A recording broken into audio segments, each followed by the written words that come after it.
ఇంకా అన్న ఇంత మంచిగా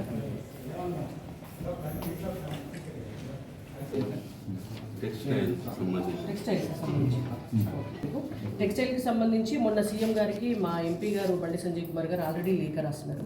వాళ్ళకి ఏవైతే బకాయిలు ఉన్నాయో 270 కోట్లు ఇవాళ బతుకమ్మ చీరలకు సంబంధించి ఆ పేమెంట్స్ వాళ్ళకి ఇవ్వాలి. ప్లస్ వాళ్ళకి ఏంటంటే రావాల్సినటువంటి ఆ 50% సబ్సిడైజ్డ్ పవర్ ఏదైతే ఉందో దానికి కూడా వాళ్ళకు ఇవ్వాలని చెప్పేసి మేము డిమాండ్ చేయడం జరుగుతుంది. ఇది కూడా మీకు 10% యాన్ సబ్సిడీ కూడా వాళ్ళకి పెండింగ్ ఉంది, అది కూడా ఇమీడియట్గా చేయాలి. కొత్త వర్క్ కూడా ఇప్పిస్తామన్నారు. కార్మికులను దృష్టిలో పెట్టుకొని సార్ ఏంటంటే 3 నెలల నుంచి దాదాపు 3 నెలల నుంచి రోడ్ల మీద ఉన్నారు సార్. నెల రోజుల నుంచి కంప్లీట్ భిక్షాటన ఎత్తురు సార్. కొంచెం మీరు సీఎం దృష్టికి తప్పకుండా తీసుకుపోవాలి. ఏదైనా కేటీఆర్ ఇలాగా అయితే వాళ్ళ చూసుకోమని సార్. కానీ కార్మికులను మాత్రం రోడ్డు మీద వేసి ఇబ్బంది పాలు చేయకుండా మీరు తప్పకుండా మెసేజ్ చేయండి సార్. రైట్.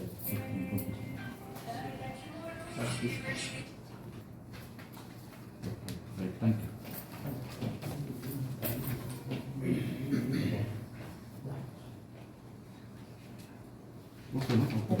యూ. చేనేత కార్మికులకు సంబంధించినటువంటి అంశం. ఇవాళ చేనేత కార్మికులకు పుట్టినిల్లు ఇవాళ సిరిసిల్ల పేరే ఇవాళ సిరిసిల్లగా మారింది. ఇవాళ శాల వాళ్ళు బట్టలు నేసేటటువంటి ఒక కులస్తులు పొందించినటువంటి ఈ సిరిసిల్లలో ఇవాళ నేతన్నల బతుకులే రోడ్డు మీద పడ్డటువంటి పరిస్థితి వచ్చింది. గత 10 సంవత్సరాలుగా ఇక్కడ ఉన్నటువంటి బీఆర్ఎస్ ప్రభుత్వానికి సంబంధించినటువంటి ఆయన ఎమ్మెల్యే 14 సంవత్సరాలైంది కేటీఆర్ గారు.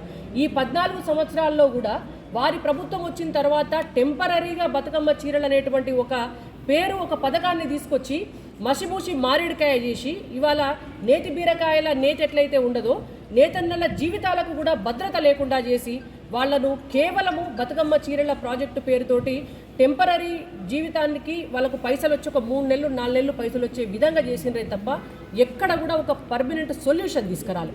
ఇవాళ వర్కర్ టు ఓనర్ పథకం అని చెప్పిండ్రు, అది మొదలుగాలే. జీవితాలు బాగుపరుస్తామన్నారు, అది మొదలుగాలే. మొత్తం ఆ రాష్ట్రానికి ఈ రాష్ట్రానికి తిప్పి ఇక్కడ ఒక కొత్త పెద్ద ఇండస్ట్రీ తెచ్చిపెడతామన్నారు, అది గాలే. అపరల్ పార్క్ తీసుకొస్తామన్నారు, అది గాలే. ఏం గాలే. వాళ్ళ ప్రభుత్వం ఉన్ననాడు ఉన్నటువంటి బకాయిలే ఇవాళ కట్టలేనటువంటి పరిస్థితి. సిరిసిల్లల ఆసాములు కావచ్చు, సిరిసిల్లల కార్మికులు కావచ్చు, పూర్తిగా రోడ్డు మీద పడ్డ పరిస్థితి.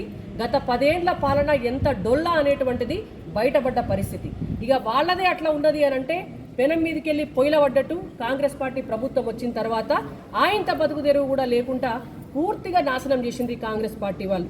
ఈనాటి వరకు కూడా మరి సిరిసిల్లకు వచ్చి ఇక్కడ ఉన్నటువంటి కాంగ్రెస్ పార్టీ నాయకులు కావచ్చు, లేదంటే ముఖ్యమంత్రి కావచ్చు, లేదంటే ఇక్కడ ఉన్న కన్సర్న్ మినిస్టర్స్ కావచ్చు, ఎవరన్నా ఒక్కరు కూడా సిరిసిల్లకు వచ్చి మరి నేతన్నలతో కూర్చొని మరి మీకున్నటువంటి సమస్యలు ఏమిటి, ఈ సమస్యలను మేము ఎట్లా పరిష్కరించాలి, ఏం చేయాలి అనేటువంటి కనీసం బాధలు తెలుసుకునేటువంటి ప్రయత్నం చేస్తలేరు.